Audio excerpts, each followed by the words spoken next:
Hello. आज की ये आगम वाचना प्रारंभ हो। मैं निवेदन कर रहा हूं आज की वंदना के लिए निर्भीक वक्त्री महासाध्वी श्री संतोष कुमारी जी महाराज की सुशिक्षाओं में साध्वी डालीमा जी महाराज, साध्वी परिधि जी महाराज आदि थाना 2 शक्तिनगर दिल्ली में विराजमान है। वो आज की सभा के शुभारंभ में उपाध्याय श्री जी को वंदना करेंगी। साध्वी जी महाराज वंदना करें।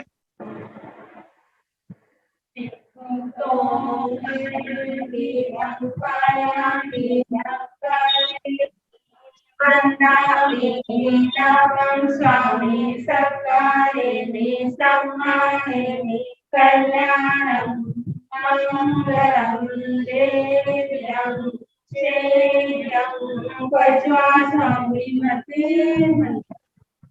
तिकुतो लयामि नपायामि नकारेणि वन्दामि नामं स्वामी सत्कारेणि सम्मानेणि कल्याणं मंगलं देव्यं श्रेयं भजवामि मते तिकुतो लयामि नपायामि नकारेणि वन्दामि नामं स्वामी सत्कारेणि सम्मानेणि कल्याणं मंगलं देव्यं श्रेयं भजवामि मते।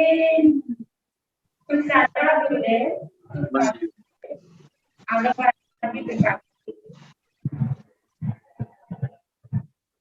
हेलो।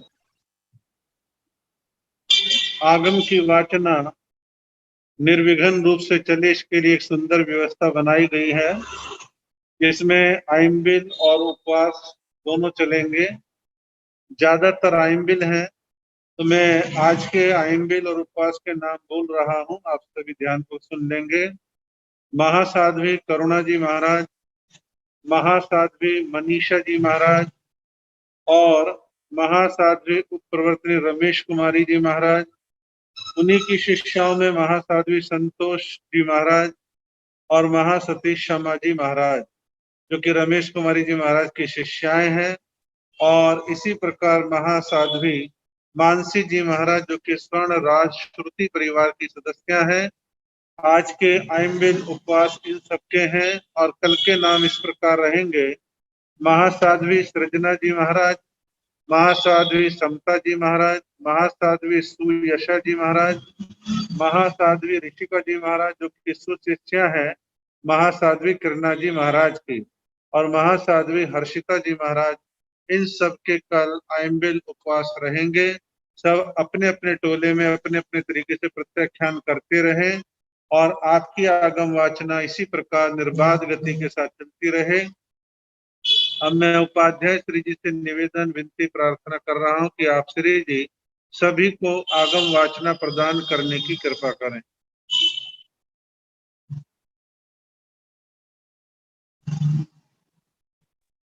नमो अरिहंताण, नमो सिद्धाण, नमो आयर्याण, नमो ऊर्ध्यायाण, नमो लोये समसाहुण, एसो पंच नमोकारो सावपावकणासनो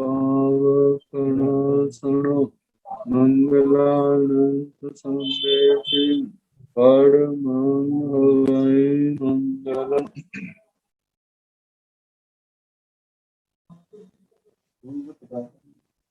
जिन शासन जिन वाणी सदा जयवंत हो, श्रवण संग सदा अविचल मंगल हो। मुक्ति को प्राप्त श्रमण भगवान महावीर स्वामी, उनकी परम पावन कल्याणी भागवती वाणी वाचक प्रमुख श्री इंद्र भूति गौतम आदि गंधर्व भगवान जुग प्रधानाचार्य परम पूज्य श्री सुधर्मा स्वामी जी महाराज, उनकी परम पावन पाठ परंपरा वर्तमान आचार्य ध्यान योगी परम पूज्य श्री शिव मुनि जी महाराज एवं गुरुजन सबके पावन चरण सरोजों में मेरा अनंत अनंत बार वंदना नमस्कार। आगम परिषद में विराजमान वरिष्ठ मुनिराज, अन्य मुनिवृंद, परम आदरणीय भगवती स्वरूपा महासाध्वी जी, श्री आवश्यक सूत्र की वाचना प्रारंभ है। श्रवण सूत्र का वर्णन चल रहा है। कल 33 आशातनों तक हो चुका है। 33 आशातनाएं गुरु संबंधी रत्नाधिक से संबंधित, दीक्षा वृद्ध, दीक्षा में बड़े उनसे संबंधित ये 33 आशातनाएं आई। आत्मार्थी जीव मुमुक्षु जिसके मन में ये उत्कट अभिलाषा है, मेरा जन्म मरण का चक्कर जल्दी समाप्त हो। मेरी भूल के कारण ये जन्म मरण ना बढ़े, इसलिए भगवान ने सब का सब देखा जाए बता दिया। एक बोल से लेकर के 33 बोल तक, जहां 33 बोल तक आया है, लेकिन कहा है जैसे जैसे आत्मा का ज्ञान बढ़ता है वह तो अनंत बोलों तक चला जाता है। जहां जहां पर मेरे द्वारा मन से, वचन से, काया से ऐसा भाव प्रकट हुआ हो जो संसार वृद्धि का कारण, उसका प्रतिक्रमण, और जहां हमें प्रवृत्ति करनी, भगवान ने जिस मार्ग पर बढ़ने का कहा उसके आचरण में कहीं पर भी प्रमाद के कारण, अपने अनुपयोग के कारण से जहां जहां प्रवृत्ति नहीं हुई उसका प्रतिक्रमण करना। ये सारे का सारा वर्णन 33 बोलों में बहुत कुछ आ जाता है। जब हम समझे तो आगे बढ़ते बढ़ते 34 बोल, 35 बोल, 36 बोल, 37 बोल शास्त्रों का आलंबन लेकर के, जैसे संवायंग सूत्र, इसमें हमारा बहुत बड़ा सहायक हो सकता है। तो ये 33 आशातनाओं तक आया। अब इसके आगे दूसरे रूप से जिनकी आशातना हो जाती है उसका प्रतिक्रमण। जैसे सबसे पहले आया अरिहंताण आसायणाय, अरिहंत भगवंतों की आशातना हुई। अरिहंत भगवंतों की आशातना से मैं पीछे हटता हूँ। जानने अनजानेपन में, वैसे तो दिन रात का प्रतिक्रमण है, पक्षी का है, चौमासी का है, संवत्सरी का है, लेकिन जब अनुप्रेक्षा में आत्मा चला जाता है तो जन्म जन्म की ओर ध्यान जाएगा तो देखेगा जैसे गौशाले ने अरिहंत परमात्मा भगवान महावीर स्वामी की आशातना की। ऐसी आशातनाएं हमारी आत्मा ने अनादि काल से, वो अनादि काल जिसके अंदर अनंतानंत उद्गल प्रावर्तन बीत गए हैं। एक एक उद्गल प्रावर्तन में अनंता अनंत उत्सर्पणी अवसर्पणियों के काल चक्कर बीत जाते हैं। आखिर हम भी संसार का प्रत्येक प्राणी इन काल चक्रों में आत्मा रहा है। भूतकाल में कोई ऐसा समय नहीं था जब ये आत्मा नहीं थी, वर्तमान में है, आगे कोई समय नहीं होगा जब आत्मा होगी नहीं। तो भूतकाल में कहां कहां पर इस आत्मा ने ऐसी आशातनाएं की होंगी, मूढ़ता के कारण, मिथ्यात्व से ग्रस्त होने के कारण से। उन सब का हम क्षमा याचना करें, प्रतिक्रमण करें, कोई ऐसा संस्कार हमारी आत्मा के अंदर है, वो संस्कार हमारा नष्ट हो जाए। वह संस्कार जो कुसंस्कार के रूप में, मिथ्यात्व आदि के रूप में, वे आगे आकर के हमारी आत्मा को किसी भी प्रकार से परेशान ना करे, हमारी आत्मा को भटकाए ना। तो एक एक बात का यहाँ पर प्रतिक्रमण का बताया जा रहा है कि अरिहंत परमात्मा की आशातना कहीं पर भी हुई हो तो मैं उसका प्रतिक्रमण करता हूँ। अरिहंत की सत्ता के संबंध में संदेह करना, पता नहीं अरिहंत भगवान हुए हैं या नहीं हुए हैं, अरिहंत भगवान का जैसा स्वरूप हमारे सुनने में पढ़ने में आता है या ऐसा है भी या नहीं, केवल हमें भ्रमाने के लिए ऐसा किया जा रहा है। कहते हैं जब मिथ्यात्व मोनि का, मिथ्या दर्शन मोनि कर्म का उदय आता है तो फिर ये दिमाग कहाँ से कहाँ पर जा सकता है। उन सब की संभावनाओं को सामने रखते हुए कहते जानने अनजानेपन में कहीं पर भी मेरी आत्मा ने अरिहंत परमात्मा की आशातना की हो, कराई हो, करते को अच्छा जाना हो, मन से, वचन से, काया से, तो मैं उस सब का प्रतिक्रमण करता हूँ, उसकी आलोचना, निंदना, ग्रहणा करता हूँ। मैं अपने आप को उससे अलग करता हूँ, पश्चाताप करता हुआ मैं उसका प्रायश्चित ग्रहण करता हूँ। तो ये पहला अरिहंत परमात्मा की आशातना। इस आत्मा ने कहीं पर भी जानने अनजानेपन में अरिहंत भगवंतों की आशातना की हो तो मैं उसका प्रतिक्रमण करता हूँ। ये सारी आशातनाएं अज्ञानता के कारण, मूढ़ता के कारण, आवेश के कारण से, मानो कभी आवेश में आ जाता है तो कोई कहता है शास्त्र में ऐसा कि ऐसा कहा है, आपको ऐसा नहीं करना चाहिए, और उस समय आवेश में आया हुआ कोई भी बात उसको अच्छी नहीं लगती तो वही उस आवेश में मैं नहीं अरिहंतों को मानता, मैं नहीं उनकी बातों को मानता, कहाँ से कहाँ तक ये आत्मा पहुंच सकता है।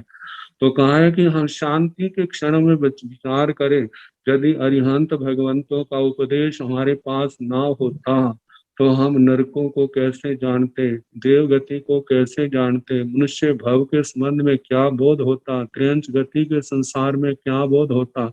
जो कुछ भी हम थोड़ा बहुत जानते हैं ये सारे के सारे किनकी अनुकंपा है, किनका उपदेश है, किनका प्रभाव है, ये सारा अरिहंत परमात्मा का, अरिहंत भगवान का ही तो है। तो हम ऐसे अज्ञानता मूढ़ता के कारण से यदि हम उनकी आशातना करते हैं तो अपने भविष्य के ऊपर ही हम कुल्हाड़ी चला रहे हैं। तो इस प्रकार हे परमात्मा, मेरी आत्मा ने कहीं पर भी अरिहंत भगवान के अस्तित्व पर प्रश्न चिन्ह लगाया हो, उनके ज्ञान पर प्रश्न चिन्ह लगाया हो, उनके आचार, उनके मार्ग, उनके उपदेश में कहीं पर भी मैंने ऐसा कोई प्रश्न चिन्ह लगाया हो, आवेश में आकर के आशातना की हो, निंदा की हो, उनका अवर्णवाद किया हो, तो मैं मन वचन काया से प्रतिक्रमण करता हूँ, क्षमा याचना करता हूँ।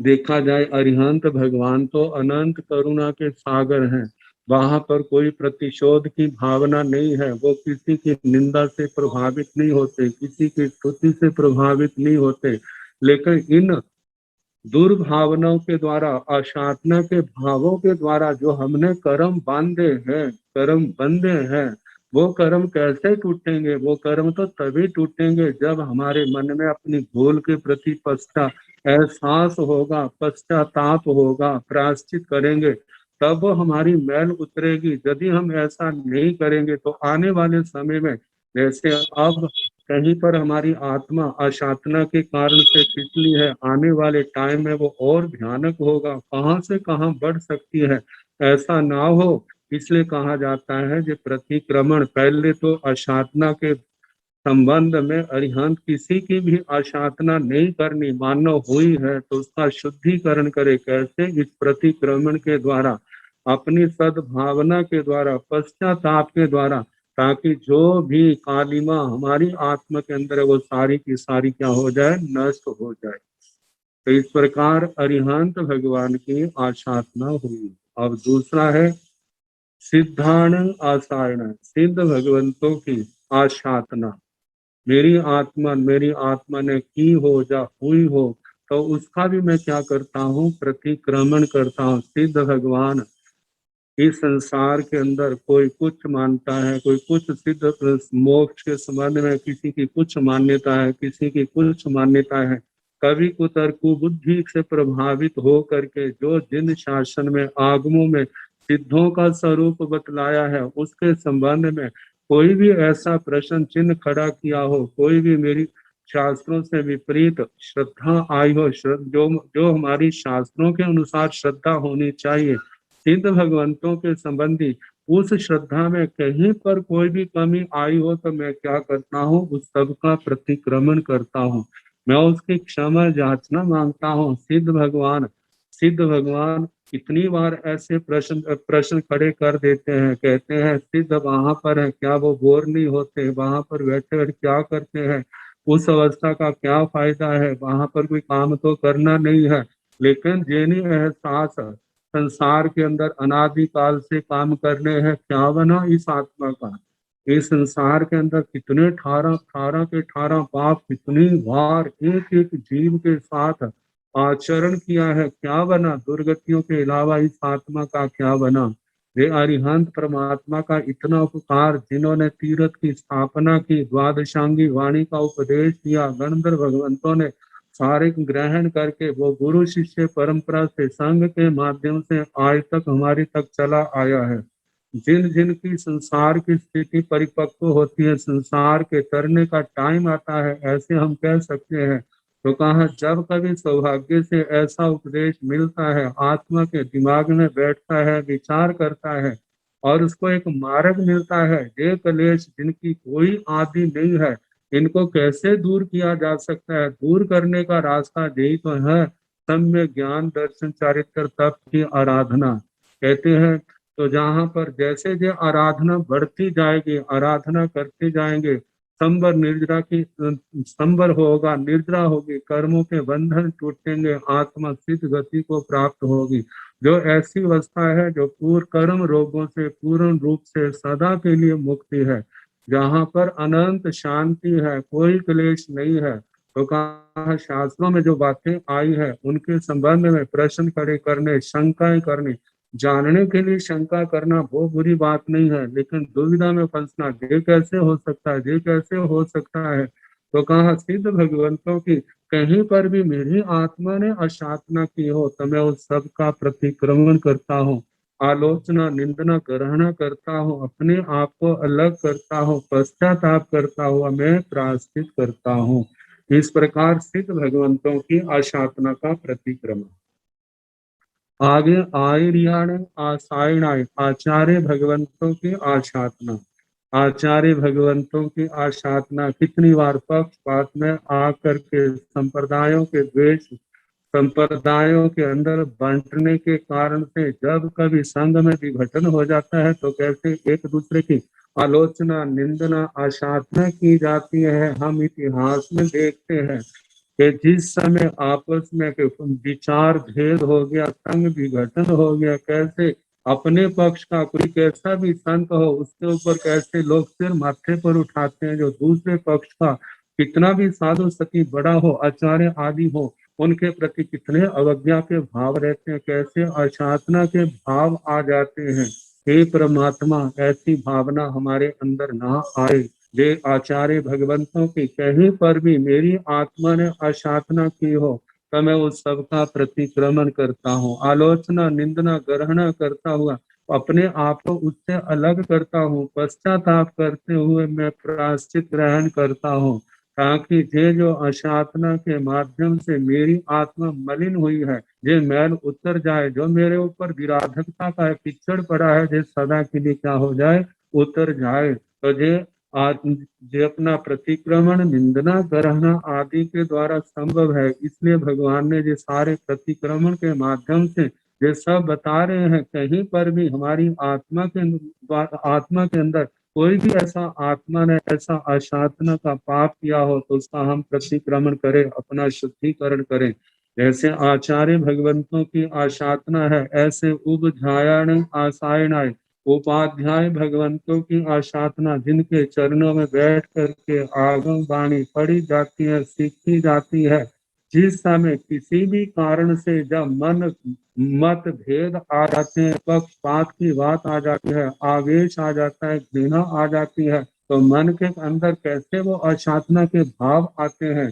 तो कहा जा रहा है कि उपाध्यायों की मैंने कोई अशांतना की हो तो मैं उसका भी प्रतिक्रमण करता हूँ, आलोचना निंदना ग्रहणा करता हूँ, अपने आप को अलग करता हूँ, अपनी में पश्चाताप करते हुए मैं उसका प्रायश्चित स्वीकार करता हूँ। आगे साहुन आसायनाय, साधु भगवंतों की मैंने कहीं पर कोई किसी भी प्रकार से अशांतना की हो उसका भी मैं प्रतिक्रमण करता हूँ। जैसे आचार्य भगवंत है, उपाध्याय आए, ऐसे साधु मुनिराज है, साहुनीन आसायन साध्वी जी महाराज है, इनकी अशांतना की हो कि अपनी अज्ञानता के कारण, अपनी मूर्खता के कारण, कहते हैं जैसे साधु मुनिराज सम्यक ज्ञान दर्शन चारित्र की आराधना कर रहे हैं, ऐसे साध्वी जी महाराज भी वो भी सम्यक ज्ञान दर्शन चारित्र की आराधना कर रहे हैं। इस ज्ञान दर्शन चारित्र की आराधना से मैं अपनी आत्मा को निर्मल कर रहे, कर्मों के बंधनों को तोड़ रहे हैं, संसार सागर को पार कर रहे हैं। भगवान ने चार तीर्थ की स्थापना की, जिसमें साधु जी महाराज, साध्वी जी महाराज, श्रावक जी है, श्राविका जी है, जो चारों मोक्ष मार्ग के पथिक हैं। लेकिन अज्ञानता के कारण कैसे कैसे जीव अशांतना कर बैठता है।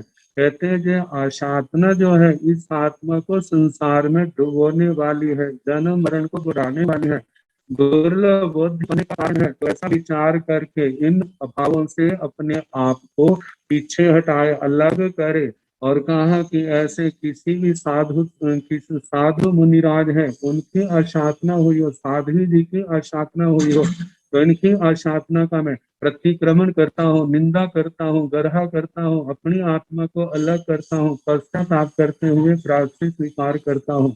जे आत्मा विचार करके करे कि कैसे जे साधु मुनिराज महासाधुनिया जी कैसे सब कुछ छोड़ करके मोक्ष मार्ग की ओर गतिशील है, कैसे वो धर्म की आराधना कर रही है। आज पंचम काल है, लेकिन फिर भी जो धर्म की आराधना के द्वारा कैसे मोक्ष मार्ग पर आगे बढ़ रही है, धर्म की शोभा बढ़ा रही है, संघ की शोभा बढ़ा रही है, लेकिन जीव अज्ञानता के कारण कैसी कैसी अशांतना कर लेता है। और यदि जे नहीं अपने आप को संभालता तो जे अशांतना ही संसार परिभ्रमण का कारण बनती है। अब जिस समय भगवती सूत्र में 15वें शतक में गौशाल्य का जीवन आता है, बताया है कि जिस समय उनको पुनः प्रतिबोध होगा, बढ़ते बढ़ते जब उनको केवल ज्ञान होगा, अतीत काल की ओर ध्यान देंगे, सब कुछ याद आज, सब कुछ समृद्ध उनके प्रत्यक्ष होगा। वो देखेगा कैसे मैंने भगवान महावीर स्वामी की अशांतना की, कैसे मैंने दो संतों को तेज और दीक्षा के द्वारा उनका वध किया, और उस अशांतना के कारण से कैसे मेरे को संसार के अंदर परिभ्रमण करना पड़ा, वो सारे का सारा दिखाई देगा। जब दिखाई देगा तो जितने वहां पर संत हैं सबको बुलाएगा, सबको सुनाएगा, और कहेगा जैसे मैंने जो अशांतना की इस अनादि अनंत संसार चक्कर में कैसे मेरे को दुर्गतियों का सामना करना पड़ा, कैसे अनंत अनंत दुख भोगने पड़े, ऐसा किसी को भोगना ना पड़े, इसलिए ध्यान रखना कभी किसी की अशांतना नहीं करना। तो इस प्रकार साधु मुनिराज की अशांतना, साध्वी जी की अशांतना, इनका मैं प्रतिक्रमण करते हुए पश्चाताप प्रायश्चित करता हूँ। आगे है साव्याण आसायन, साव्याण आसायन, श्रावकों की अशांतना से और श्राविकों की अशांतना से इनसे मैं निवृत्त होता हूँ। कभी मैंने अज्ञानता के कारण से, अबोधि के कारण, आवेश के कारण, कषायों के कारण, मूढ़ता के कारण श्रावकों की अशांतना की हो, श्राविकाओं की अशांतना की हो, तो मैं उसका प्रतिक्रमण करता हूँ, निंदा गर्हा करता हूँ, आलोचना करता हूँ, अपने आप को अलग करता हूँ, और पश्चाताप करते हुए मैं प्रायश्चित स्वीकार करता हूँ।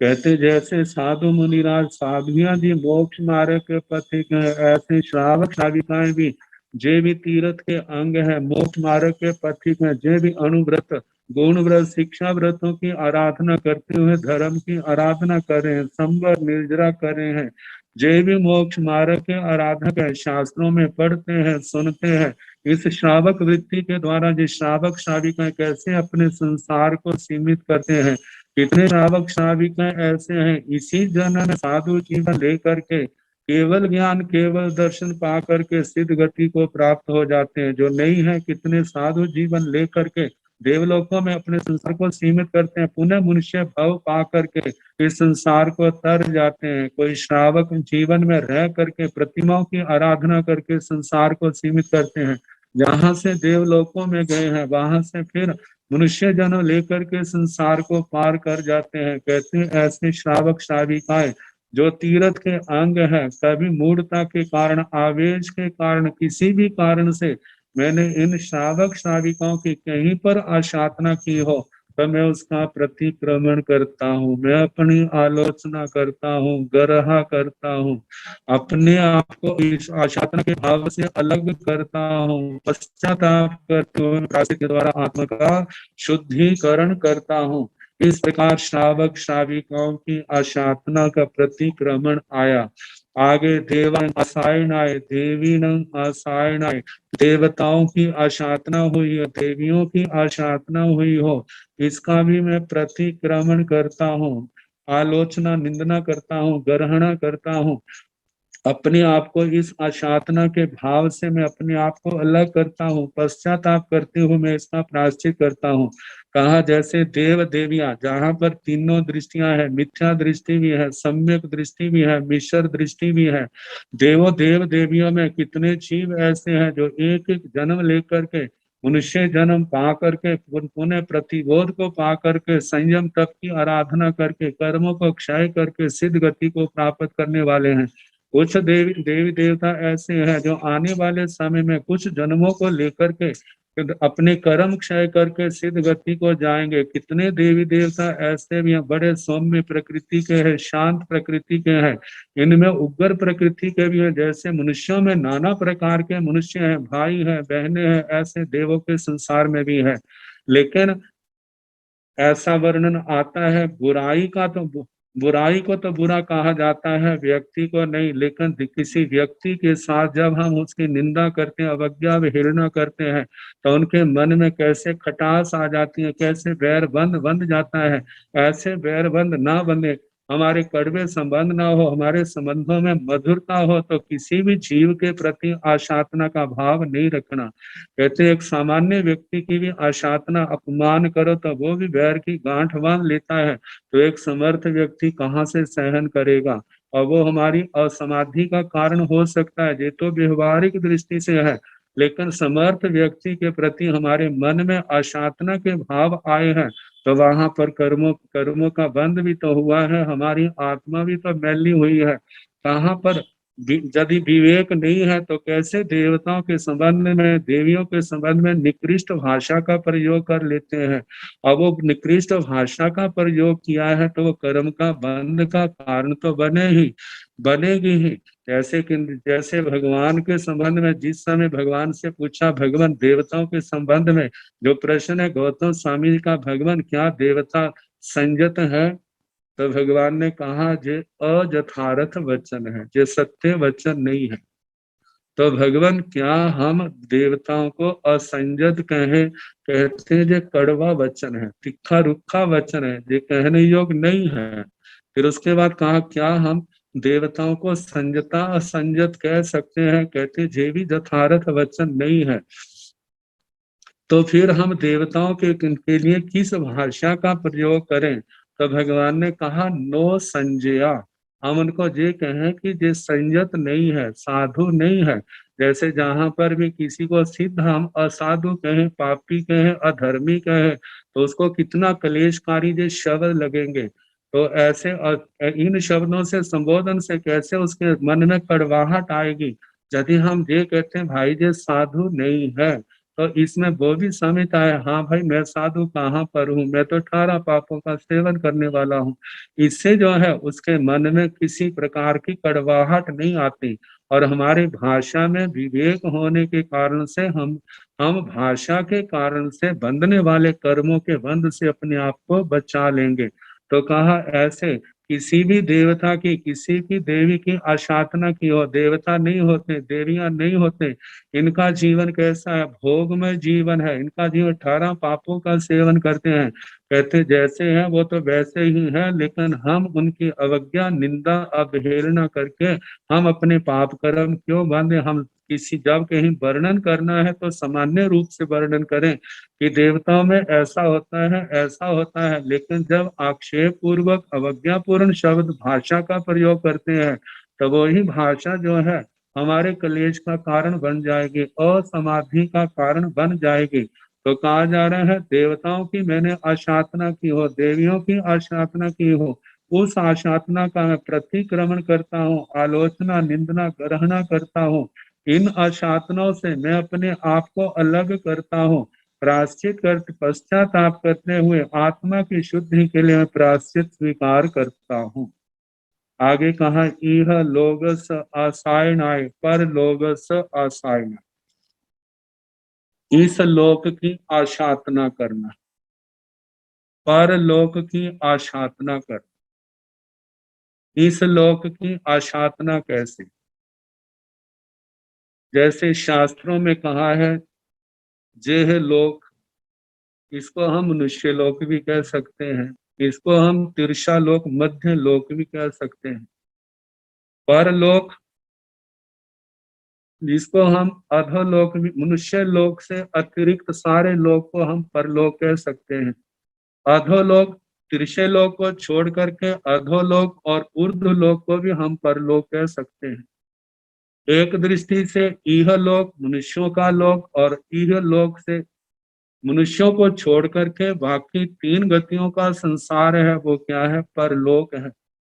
तो जहां पर जो है इह लोक, परलोक, जैसा भगवान ने इस लोक का वर्णन किया है मनुष्य लोक के संबंध में, मनुष्य लोक कैसा है? 2.5 द्वीप प्रमाण है, जिसके अंदर जम्बू द्वीप है, धातकी खंड है, अर्ध पुष्कर द्वीप है, जिसके अंदर लवण समुद्र आता है, कालोद समुद्र आता है, जहां जहां मेरु पर्वत आते हैं, चूल हिमबंद पर्वत आते हैं।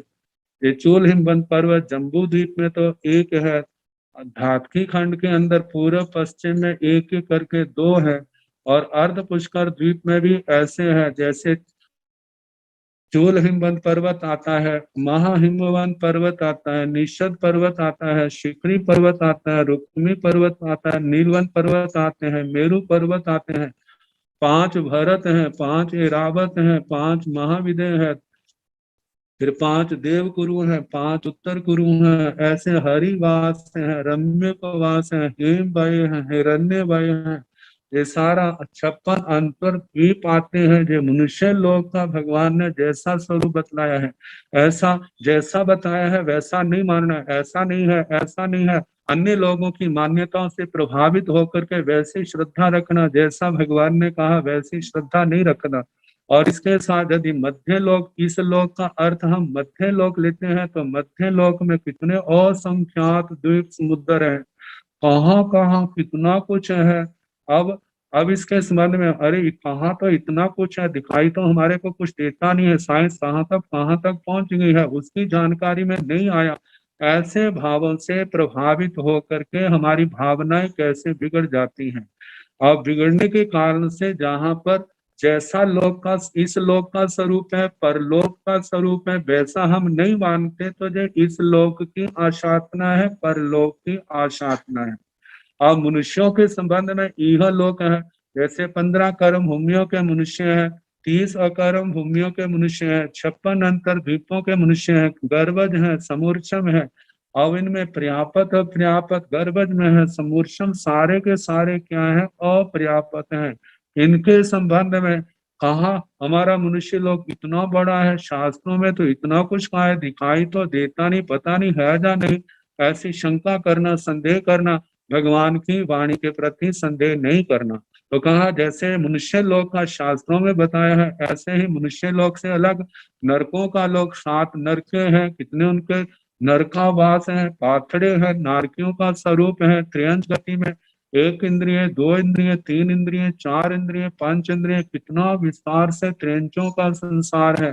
सूक्ष्म है, बादर है, पर्यापत है, अपर्यापत है, सूक्ष्म निगोद है, बादर निगोद है, साधारण वनस्पति काय है, प्रत्येक वनस्पति काय है, कितना कुछ वर्णन आता है।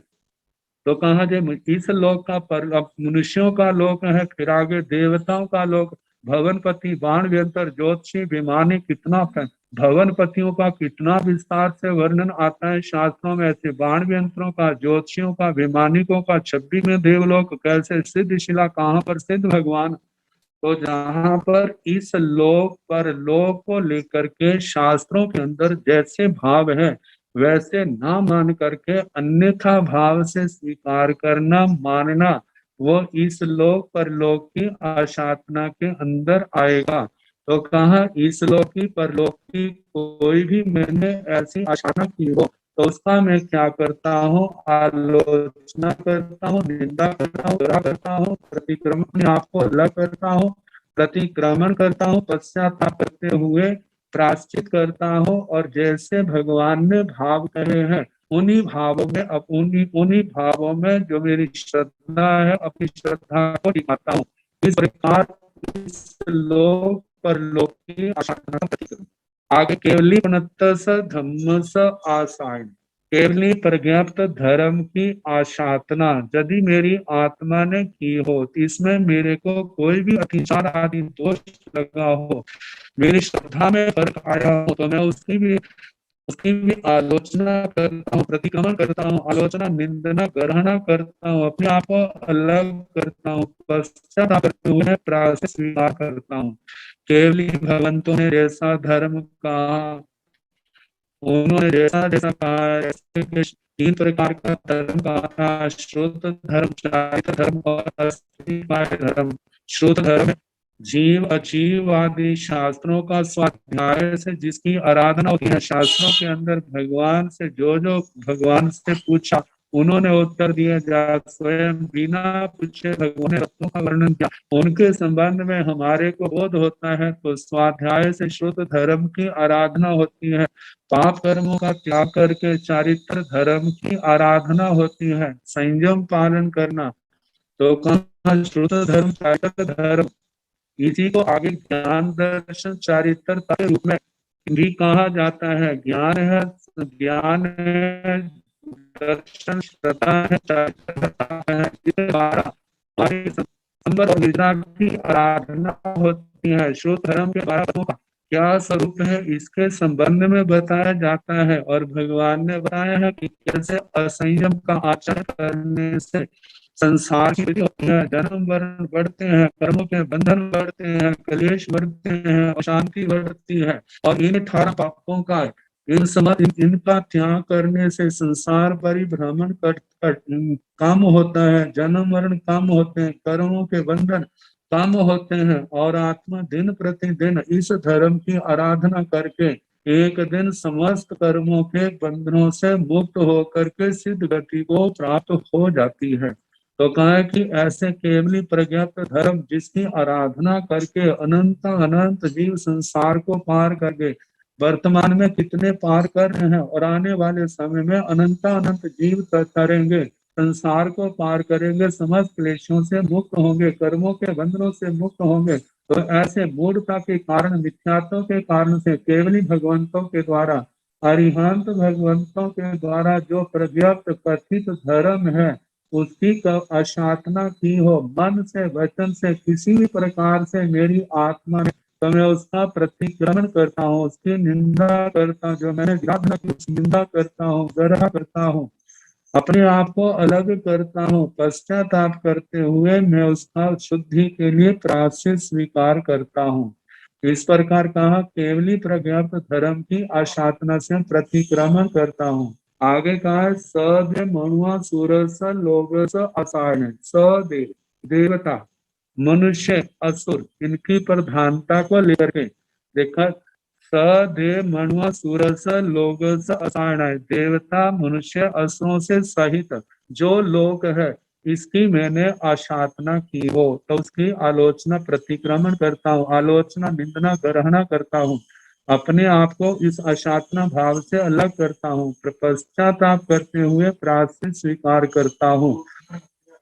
कहते जहां पर मुख्य रूप से देवताओं का वर्णन, मनुष्यों का वर्णन, असुरों का वर्णन है, लेकिन इसके साथ साथ में उपलक्षण से नारकियों का, त्रियंचों का भी आ जाएगा। सामान्य हर प्राणी का, जो भी लोक का प्राणी है, 14 राज्य प्रमाण लोक में जो भी है, इनमें से मैंने किसी भी जीव की आशातना की हो तो मैं उसका क्या करता हूँ? प्रतिक्रमण करता हूँ, आलोचना, निंदना, गर्हना करता हूँ, अपने आप को अलग करता हूँ और पश्चाताप करते हुए मैं प्रायश्चित स्वीकार करता हूँ।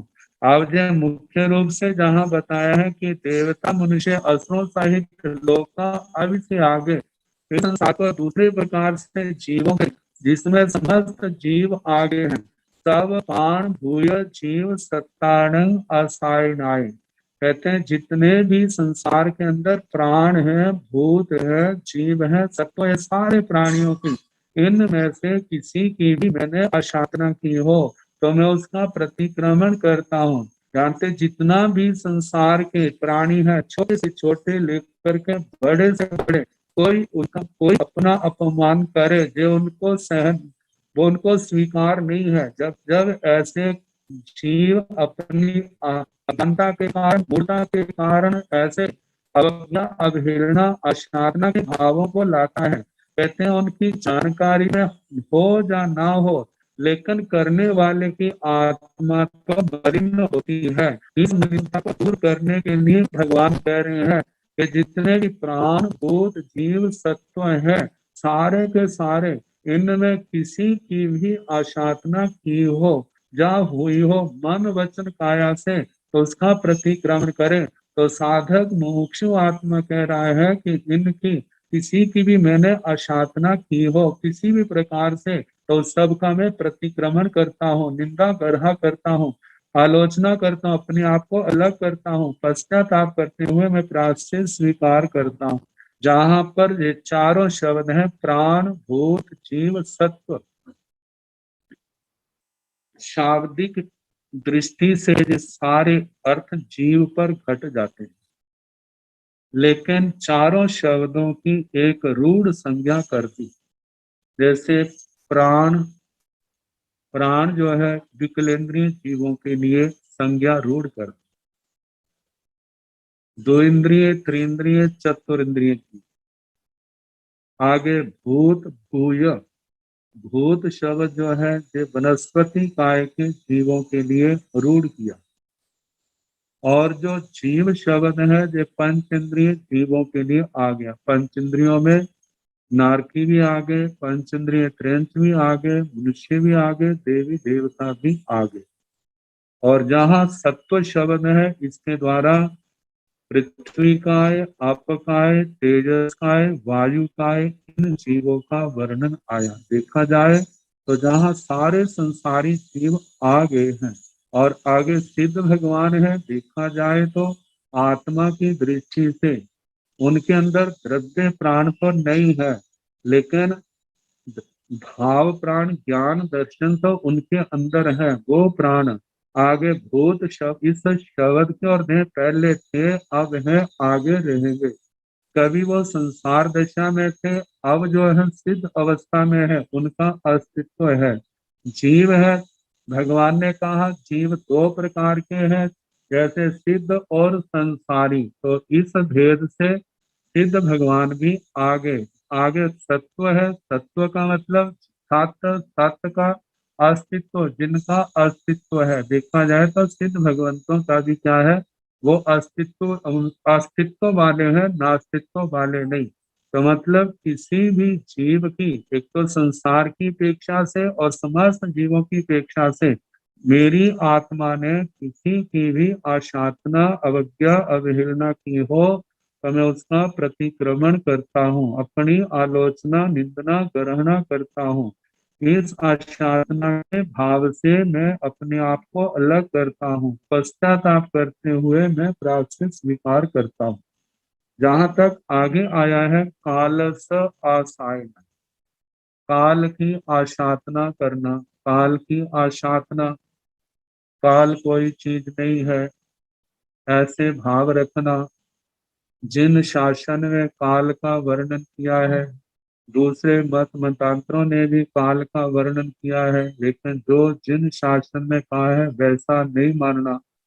जैसे जिन शासन में काल चक्कर माना जाता है, काल चक्कर में अवसर्पणी काल आता है, उत्सर्पणी काल आता है, जिसमें 6 आरे आते हैं।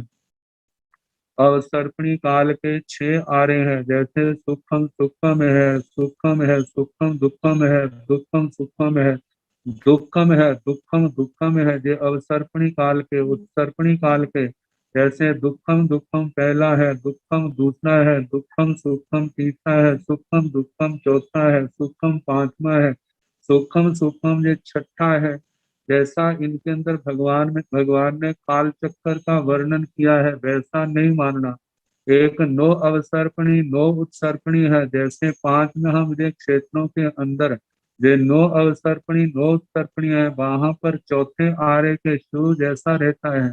देवकुरु उत्तर कुरु में पहले आर्य के प्रारंभ जैसा रहता है। हरिवास रम्यकवास में वहां पर दूसरे आर्य के प्रारंभ जैसा रहता है, जो अवसर्पणी काल का है। हिरण्य हिरण्यमय में वहां पर तीसरे आर्य के प्रारंभ जैसा रहता है, सदा एक जैसा रहता अवस्थित काल है। अंतर्दीपों में भी जब तीसरा आरा लास्ट है, उससे पहले जो भाव जहां पर होते हैं और जो भाव उनसे मिलते हैं जहां के घर क्षेत्र के, उस समय जैसा, जैसे कि उनके 800 धनुष की अवगाना है, 10 प्रकार के कल वृक्ष हैं, जैसे जैसे वहां माना जाता है। तो कहा है जैसे काल का वर्णन अपने आगमों में भगवान ने किया है वैसा हम नहीं मानते हैं, तो ये काल की आशासना है। और जैसे अन्य मतावलंबियों ने, उन्होंने काल की प्ररूपण जैसे कि सतयुग की है, द्वापर त्रेता की है, कलयुग की है, हम उसके प्रति श्रद्धा रखें, और जो अपने आगमों में काल का वर्णन किया है उसके प्रति श्रद्धा न रखें, तो देवी क्या है, काल की आशासना है। जो भगवान ने कहा वैसा काल के संबंध में नहीं मानना।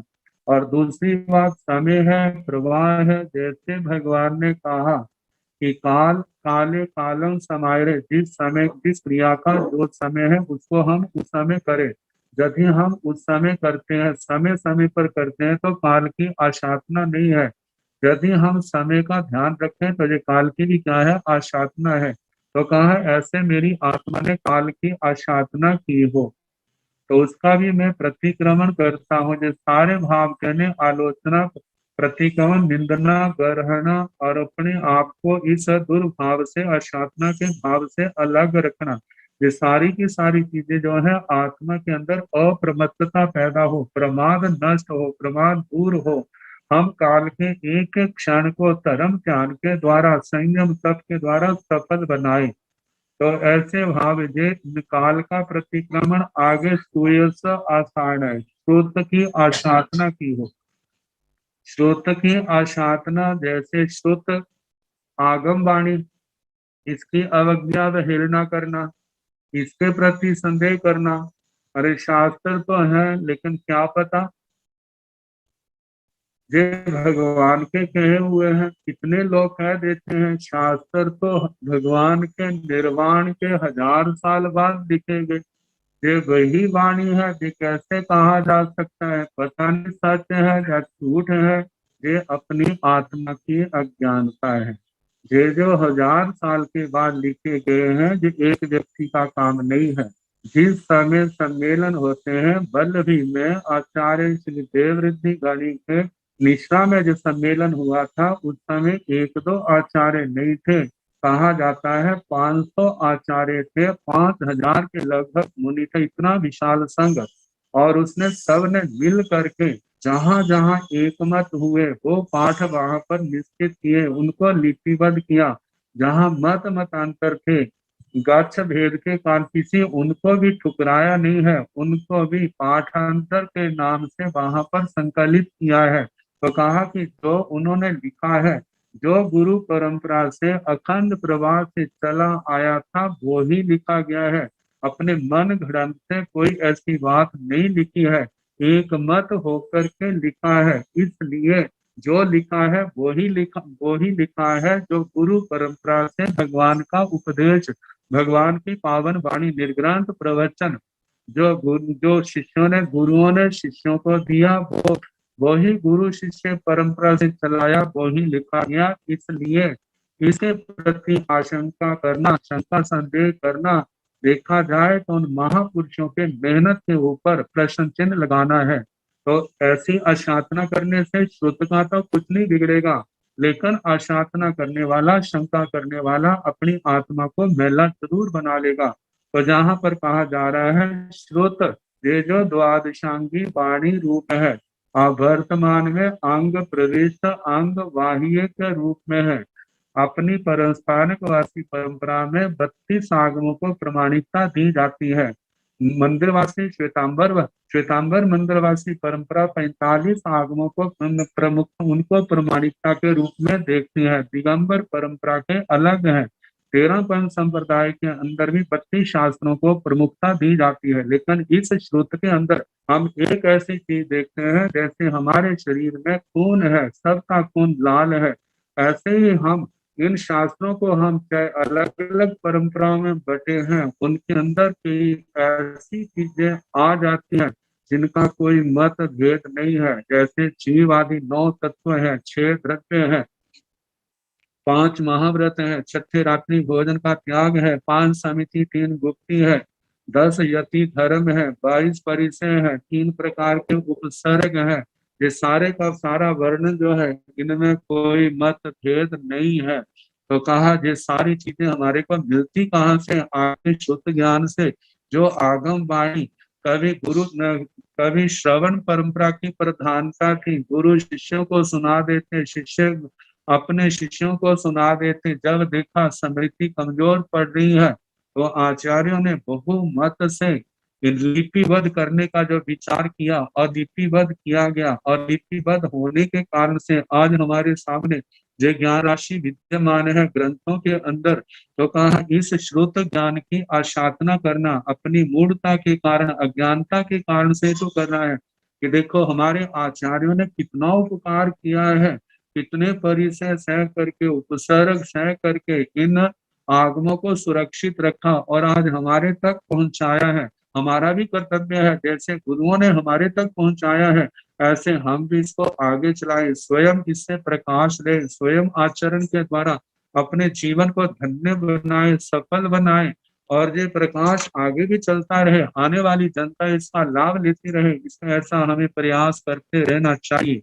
तो इस प्रकार मेरी आत्मा ने इस अनंत उपकारी श्रुत ज्ञान की, श्रुत की कहीं पर आशातना की हो, तो मैं उसका प्रतिक्रमण करता हूँ, आलोचना, निंदना, ग्रहणा करता हूँ, अपनी आत्मा को अलग करता हूँ, पश्चाताप करते हुए प्रायश्चित स्वीकार करता हूँ।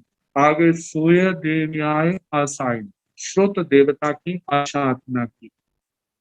श्रोत देवता के संबंध में हमारी स्थानकवासी परंपरा में जो इसका अर्थ किया जाता है कि श्रोत के हमारे आदि स्रोत हैं वो तीर्थंकर भगवान है।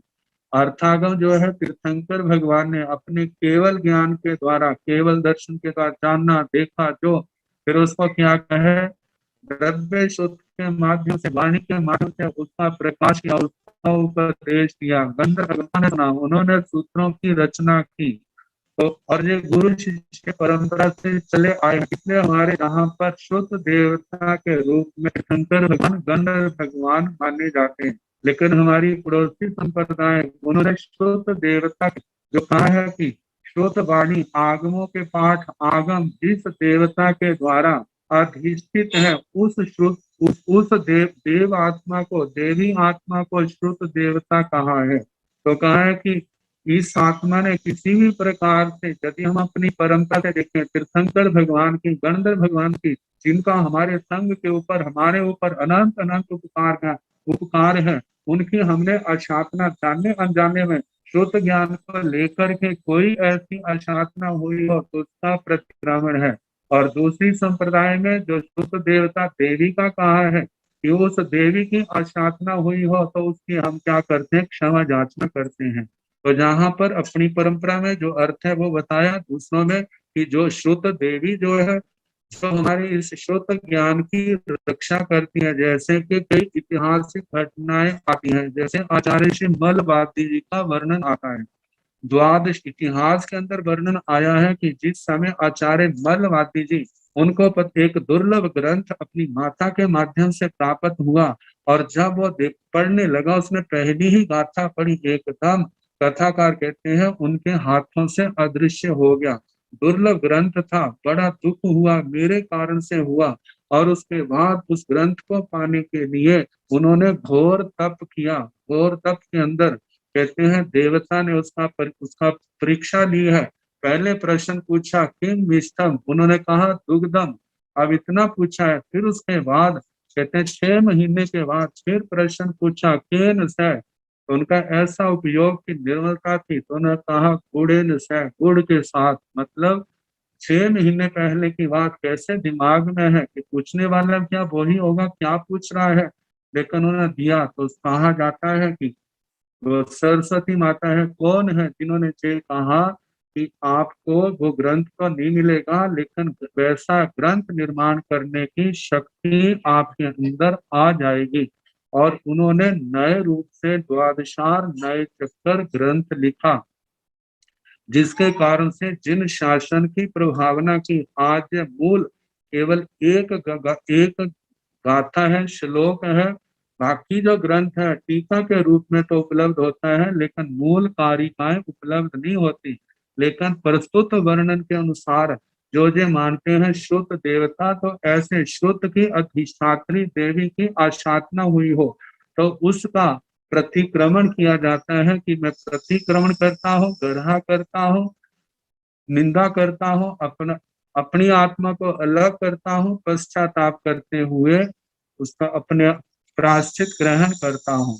मतलब मानो जब भी कोई पढ़ाने वाला आज के युग में देखा जाए कि वो अविरति है, श्रावक श्राविका है, लेकिन पढ़ने वाला साधु साध्वी हो, तो साधु साध्वी से उसकी आशातना हो जाए, मान लो जाने अनजानेपन में, तो यही भाव है कि उससे क्षमा याचना की जाए। ऐसे देवी के संबंध में जहाँ पर कहा जा सकता है, लेकिन अपना परंपरा प्राप्त अर्थ जो है वो यही है कि तीर्थंकर भगवान गणधर भगवंत जिनकी अनंत कृपा से ये श्रुत ज्ञान हमारे तक चला आया है, कोई ऐसे कोई आशातना हुई हो तो उसकी मन वचन काय से उसका हम प्रतिक्रमण करते हैं।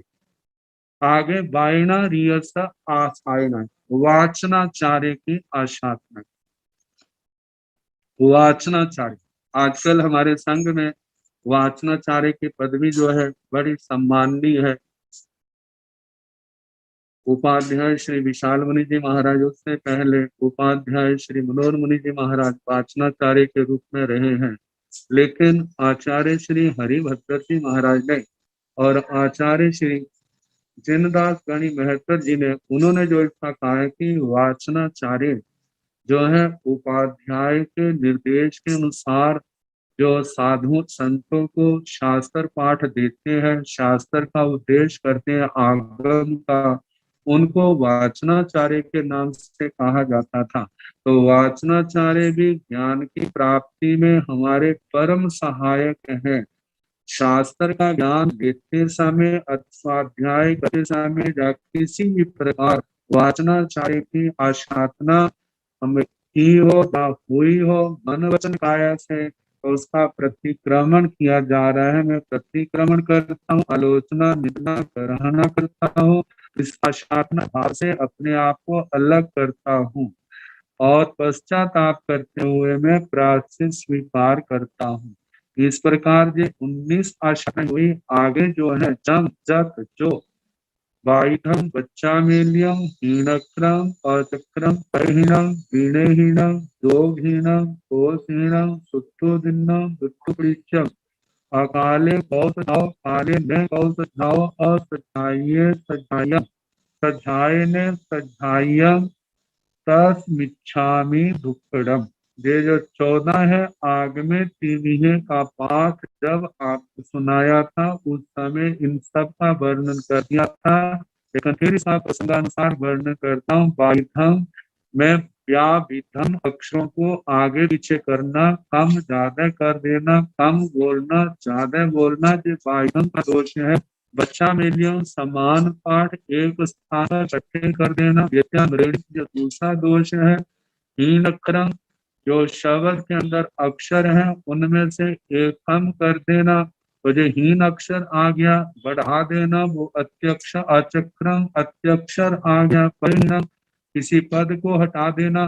तो इससे है अर्थ में परिवर्तन आ जाता है, जब कमी आ जाती है तो पदहीन ऐसे शब्दहीन पड़ा हो, बीणेहीन बीणे से ही पड़ा हो, जोगहीन मन वचन काया की एकाग्रता न रखी हो, या जोगोद वहन जो स्वाध्याय प्रधान तप है वह नहीं किया, घोषहीन सस्वर विधि पूर्वक उसका उच्चारण नहीं किया, सुखुदीन जिसके अंदर जिनकी योग्यता है उससे ज्यादा पाठ देना, दुठो परीक्षा दुर्भावना से शास्त्र पाठ स्वीकार करना, अकाले को सुझाव जो शास्त्र स्वाध्याय का समय नहीं है उस समय स्वाध्याय करना, काले को सुझाव जो शास्त्र स्वाध्याय का समय है उस समय स्वाध्याय नहीं करना, असध्याय सध्याय जो अस्वाध्याय के स्वाध्याय के मतलब के अस्वाध्याय के निमित्त है ऐसे स्थानों पर स्वाध्याय करना, सध्याय ने सध्याय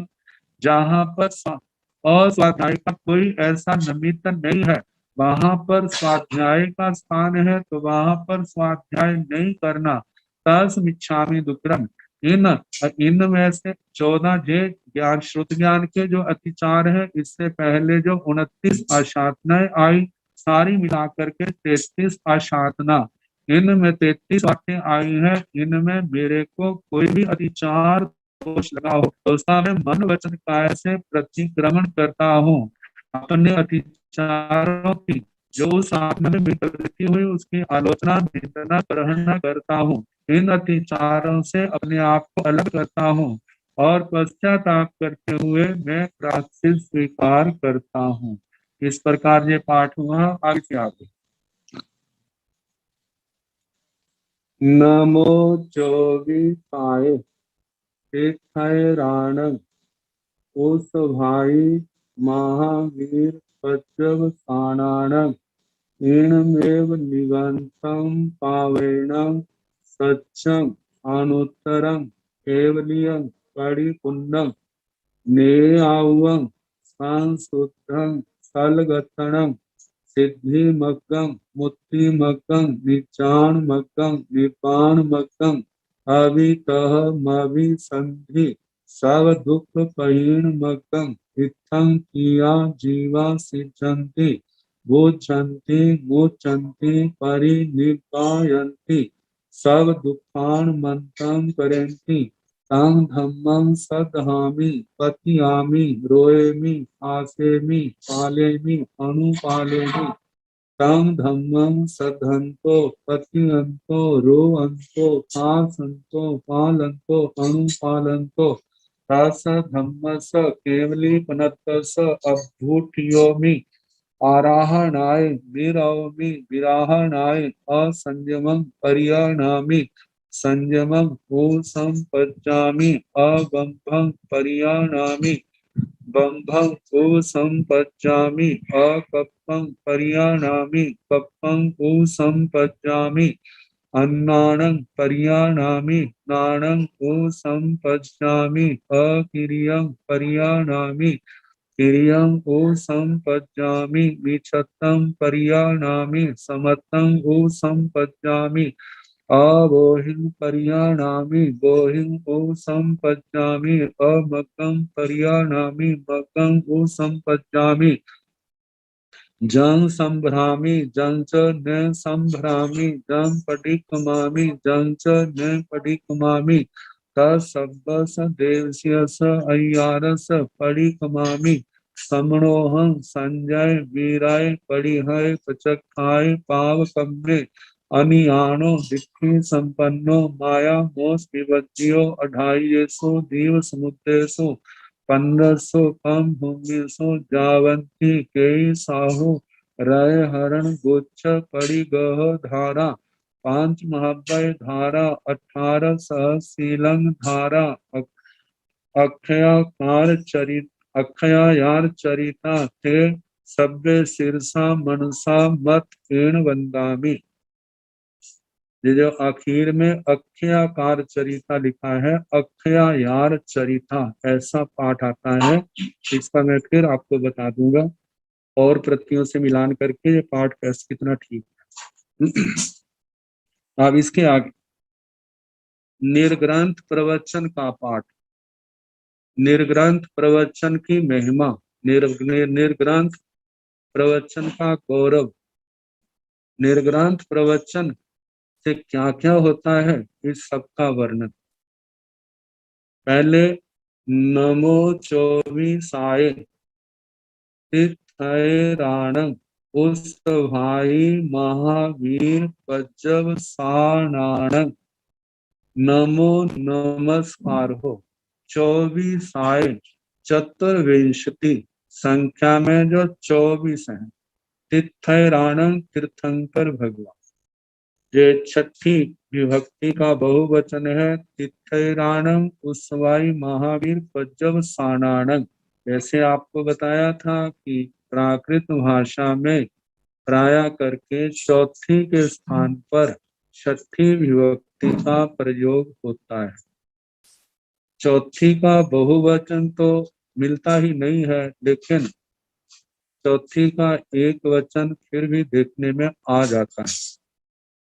तो नियमों के अनुसार 24 आय जो है, ये छठी विभक्ति का एक वचन है। तीर्थैराणं उस्वाई महावीर पज्जव साणाणं, ये छठी विभक्ति का बहुवचन है। संख्या के संबंध में ऐसे नियम है कि इनमें एक वचन आना है, बहुवचन आना है। तो जहां पर एक वचन आया है तो संख्या है 24, तो जो संख्या में 24 है।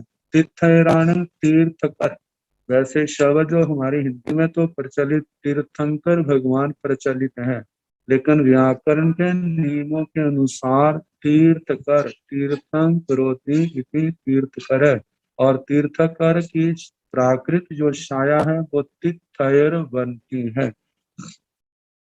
तो तीर्थंकर भगवंतों के और कौन कौन से, उस भाई महावीर पज्जव साणाणं, ऋषभ जिनमें आदि है, महावीर जिनमें पर्यवसान अंत में आते हैं। भगवान ऋषभ से लेकर के भगवान महावीर स्वामी तक ये जो 24 तीर्थंकर भगवान है, उनको मैं नमो नमस्कार करता हूँ। इनमेव निगंथम पावयणं सच्चं अनुत्तरं, इनमेव निगंथम पावयणं, ये निर्ग्रंथ प्रवचन कैसा है। इनमेव जय है, निगंथम निर्ग्रंथ, पावयणं प्रवचन। पावयणं की प्राकृत भाषा में, प्राकृत व्याकरण में अभी नई सिद्धि की थी, प्रवचन का पावयणं कैसे बनता है। तो ये निर्ग्रंथ प्रवचन कैसा है, सच्चं, सत्य है। सत्य का मतलब एक होता है अस्तित्व युक्त वाला, जिसका अस्तित्व है वो सत्य, ये सत्य है। सत्य शब्द की व्याकरण में व्युत्पत्ति बताई है, सद्यो हितम, जो प्राणी मात्र के लिए हितकारी है वो सत्य होता है। तो ये निर्ग्रंथ प्रवचन भी क्या है, प्राणी मात्र के लिए हितकारी।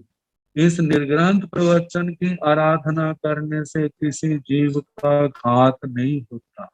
तो इसलिए जे, और दूसरा जे निर्ग्रंथ प्रवचन प्राणी मात्र की रक्षा के लिए, प्राणी मात्र की दया के लिए उपदेश देता है, इसलिए ये क्या है, सत्य है, प्राणी मात्र के लिए हितकारी है। दूसरा है अनुत्तरं, अनुत्तर, अनुत्तर का न उत्तर, मतलब जिससे बढ़ करके संसार में कोई ऐसा प्रवचन नहीं है। बढ़ करके तो क्या होना, संसार में इनकी तुलना करने वाला भी कोई भी नहीं है, क्योंकि जो निर्ग्रंथ प्रवचन 6 काया के जीवों की रक्षा का जहाँ उपदेश देता है, वहां पर जय संसार के यथार्थ स्वरूप का भी वर्णन करता है। और जहां पर जितने संसार के सुख हैं, दुनिया के लोग उसको चाहते हैं, निर्ग्रंथ प्रवचन दुनिया की सच्चाई सामने रखता है कि ये जितने संसार के भौतिक सुख है, ये आखिर दुखों को लाने वाले हैं। इसलिए आत्मा को अपने वैराग्य को पुष्ट करना, वैराग्य की पोषणा करना, इससे निवृत्त होना, अपने जीवन में संयम और तप जो है ये आत्म समाधि का एकांत रूप से हितकारी मार्ग है। तो ऐसे निर्ग्रंथ प्रवचन कैसा है? अनुत्तर, इसके समान, इससे बढ़ करके इस संसार में कोई दूसरा प्रवचन नहीं है। आगे कहा है केवलियम, केवलिक। पहली बात केवल, ये अपने आप में पूर्ण है। पूर्ण होने के कारण केवल, केवल कहा, और कहा केवली भगवंतों के द्वारा, सर्वज्ञ सर्वदर्शी अरिहंत भगवंतों के द्वारा कहा जाने के कारण इसको, इस निर्ग्रंथ प्रवचन को केवलिक कहा है। परिपूर्णम, ये अपने आप में प्रतिपूर्ण है। कहते हैं इसको पूर्ण करने के लिए किसी के और उपदेश की जरूरत नहीं है। तीर्थंकर भगवान का उपदेश, ये निर्ग्रंथ प्रवचन अपने आप में प्रतिपूर्ण है। इसमें किसी प्रकार का ऊणापन, कमी नहीं है। तो इसलिए इसको, इस निर्ग्रंथ प्रवचन को प्रतिपूर्ण कहा है। आगे कहा है न्यायवम, ये क्या है? न्यायकारी है। इसके अंदर किसी प्रकार का अन्याय अनीति का समावेश नहीं है। और कहा है न्यायकारी, न्याय का ये आत्मा को सिद्ध गति की ओर ले जाने वाला है, मोक्ष की ओर ले जाने वाला है। संसार से करने का, कर्मों को क्षय का करने का मार्ग दिखाने वाला है। आगे संशुद्धम, ये सम्यक प्रकार से शुद्ध है। इसमें किसी प्रकार की अशुद्धि नहीं है, किसी प्रकार का दोष नहीं है। तलगतणम, ये शल्यों को काटने वाला है। जैसे 3 प्रकार के शल्य है ना, माया, निधान, मिथ्यात्व। ये निर्ग्रंथ प्रवचन इस आत्मा के जन्म जन्म के शल्यों को काटने वाला है। सिद्धि मग्गम, ये निर्ग्रंथ जो प्रवचन जो है सिद्धि का मार्ग, आत्मा को सिद्धि का मार्ग दिखाता है। सिद्धि जहाँ 8 कर्मों का क्षय है, 8 प्रकार के कर्मों के बंधनों से मुक्ति है। कहते हैं ऐसे उस स्थान को ले जाने वाला जो मार्ग है, वह मार्ग है कौन? सिद्धि मार्ग। कौन? निर्ग्रंथ प्रवचन। आगे मुक्ति मग्गम, जो कर्मों से मुक्त होने का मार्ग है। निर्ग्रंथ प्रवचन कर्मों से मुक्त होने का मार्ग दिखाता है। निजान मग्गम, निर्याण मार्ग। जैसे निर्जाण, जैसे शब्द आता है याति, जाता है। निर्गच्छत, निर्याति, निर्याति किसी संस्थान से निकलता है। तो ये भगवान का मार्ग निर्ग्रंथ प्रवचन में क्या है? निर्याण मार्ग। निर्याण मार्ग का मतलब निकला संसार से निकलने का मार्ग। चारों गतियों से कैसे निकलना है, 24 दंडकों को कैसे पार करना है, 8 कर्मों के बंधनों से, कि जेल से अपने आप को बाहर कैसे निकालना है। तो ये सारा निर्याण, संसार से निकलने का मार्ग दिखाने वाला कौन? ये निर्ग्रंथ प्रवचन। निब्बाण मग्गम, ये निर्वाण का मतलब ये शांति का मार्ग है, ये सिद्ध गति का मार्ग है। सिद्ध गति, सिद्धि पहले भी आया है। निर्वाण, निर्वाण जो आता है बुझने अर्थ में आता है। बुझना किसका? आत्मा के अस्तित्व का खत्म होना नहीं है। जहां पर है कषायों की आग, कर्मों की आग का बुझना, जो आग अनादि काल से कभी नहीं बुझी, वो अग्नि क्या होगी? शांत होगी। इस अग्नि को शांत करने का, इस अग्नि को जड़ों से बुझाने का मार्ग है कौन? ये निर्ग्रंथ प्रवचन। अग्नि को बुझाने का मार्ग होने के कारण इसको निर्वाण मार्ग कहा। अवितहम, अवितहम शब्द जो है इसकी संस्कृत छाया बनती है अवितथम। तत्तहम जो है तथा, तथा रूप का मतलब जो जैसा है वैसा। आगे वितत कहते हैं जो यथार्थ नहीं है, जैसा कहा वैसा नहीं है। अवितत, अवितत का मतलब जो जैसा है वैसा, जिसके अंदर किसी भी प्रकार असत्य का अंश नहीं है, जो बिल्कुल शुद्ध है, जिसमें कोई असत्य का अंश नहीं है, मिथ्यात्व का अंश नहीं है, ऐसे अवितत। आगे कहा अविसंधि, जिसके अंदर कोई जोड़ नहीं है, जिसमें टूटन फूटन नहीं है, और इसके स्थान पर एक शब्द और भी देखने में आता है, अविसंदिग्धं। अविसंदिग्धं का मतलब अविसंदिग्ध, और संदिग्ध जिसके अंदर संदेह है, शंका है। असंदिग्ध जिसके अंदर कोई भी संदेह, विसंदिग्ध, अविसंदिग्ध मतलब जिसके अंदर कोई भी संदेह नहीं है, जिसके अंदर कोई भी शंका नहीं है, ऐसे शंकाओं से रहित, संधि से रहित। इसलिए जहां पर अविसंधि ये शब्द कहा, आगे सब दुख कहीण मग्गम, ये सारे दुखों को क्षय करने का मार्ग है। सब दुख कहीण मग्गम, सभी प्रकार के जितने भी कलेश हैं सबको क्षय करने का मार्ग है। क्योंकि जब आत्मा ने संयम और तप के द्वारा सम्यक ज्ञान, सम्यक दर्शन, सम्यक चारित्र, सम्यक तप के द्वारा सारे कर्मों के बंधनों को क्षय कर दिया, तोड़ दिया, अब आत्मा सिद्ध गति को प्राप्त हो गया। जब सिद्ध गति को प्राप्त हुए हैं तो आत्मा के जन्म जन्म के सारे ही क्लेश खत्म हो गए, सारे दुख खत्म हो गए। तो इसलिए कहा जो निर्ग्रंथ प्रवचन सारे सब प्रकार के दुखों को क्षय करने का मार्ग है। इस प्रकार ये वर्णन हुआ। आगे जो वर्णन आएगा, इत्थम ठिया जीवासी जंती बुझ जंती, ये कल फिर जैसे समय होगा सुनाने का प्रयास किया जाएगा। आज हमारी ऑनलाइन श्रवण संज्ञा ऑनलाइन एजुकेशन के अंतर्गत आगम वाचना को आज 1 महीना पूरा हो गया है। 1 महीना पूरा होने पर आप सभी को बहुत बहुत बधाई है, शुभकामना है। अभी तो एक छोटा सा अंश निकला है, अभी ये यात्रा हमारी और आपकी लंबी है। सभी साधु साध्वियों से निवेदन है, आगम की वाचना बड़े धैर्य के साथ और लगन के साथ आप समय निकालें और लगातार आगम की वाचना का लाभ लेने का आप लोग प्रयास करेंगे। कल शनिवार है, प्रश्न काल है। आज रात्रि तक आपके जो भी प्रश्न, शंकाएं, जिज्ञासाएं हैं वो पहुंच जाएंगे, तो कल उपाध्याय श्री जी उन सबका समाधान देने का प्रयास करेंगे।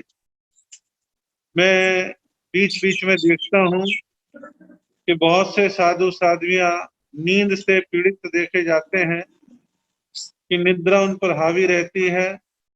तो प्रयास करा करें कि गोचरी के बाद आधा घंटा थोड़ा सा विश्राम कर लें, और फिर भी नींद ना भागे तो ठंडे पानी के छक्के मार लें और फिर आप आगम की क्लास को अटेंड करें। आगम की क्लास में यथासंभव सीधे बैठने का प्रयास करें, गुड़मुड़ होकर के टेढ़े मेढ़े बैठने का प्रयास ना करें। क्लास का अपना एक अनुशासन होता है तो बहुत अच्छा लगेगा, और आप स्वयं बड़े विज्ञ हैं, समझदार हैं, इन चीजों का ध्यान रखें। तो आगम की क्लास को 1 महीना पूर्ण हुए, पुनः एक बार बधाई, और उपाध्याय श्री जी से विनती है कि आप सभी को मंगल पाठ प्रदान करने की कृपा करें। नमो अरिहंताणं, नमो सिद्धाणं, नमो आर्याणं, नमो प्रज्ञायाणं, नमो लोय साहुणं येषो पंच, नमो कारो सावकावकनो मंगलानंद सम्में परमं हवै मंगलम् चतारि मंगलम् हरिहंता मंगलम् सिद्धा मंगलम् साहु मंगलम् केवली गुणतो धम्मो मंगलम् चतारि लोकोत्तम हरिहंता लोकोत्तम सिद्धा लोकोत्तम साहु लोकोत्तम केवली गुणतो धम्मो लोकोत्तम चतारि शरणं प्रवज्जामि शरणं प्रवज्जामि सिद्धि शरणं प्रवज्जामि साहु शरणं प्रवज्जामि केलिनाथं धम्मं शरणं प्रवज्जामि चार शरण सुकरणे दुष्करणे मुक्तकरणे और शरणानि कोय जो भव प्राणी आश्रय है।